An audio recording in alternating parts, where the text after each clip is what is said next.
I will never forget that fateful moment my dad told me we were immigrating to Canada as our plane circled above the Toronto skyline for a landing. That was Friday, February 21st, 1986.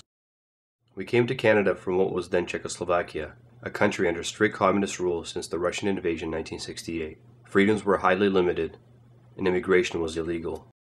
Despite the high chance of persecution for escaping, my parents decided to take the risk and leave behind their career and everything we owned for a better life. The following Tuesday I started school. As my teacher introduced me to the class, I worried about fitting in without being able to speak the language. I sat at the back of the class and quietly listened. When the bell rang, all kids grabbed their coats and hats and rushed outside. I wasn't sure what was going on, but eventually followed them through the big yellow doors. Back in Czechoslovakia, we didn't have breaks between classes, only lunch breaks during which we had to form a line, then had to walk the hallway in an oval stream, eating our lunches until the bell rang. There was no loud talking or running allowed.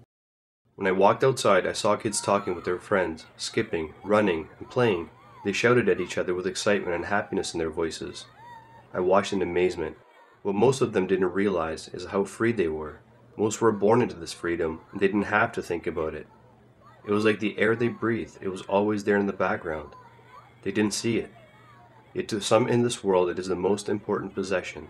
People have died for it, and like many other Canadian immigrants, my parents sacrificed all they had for it. There it was, invisible, and it was ours too.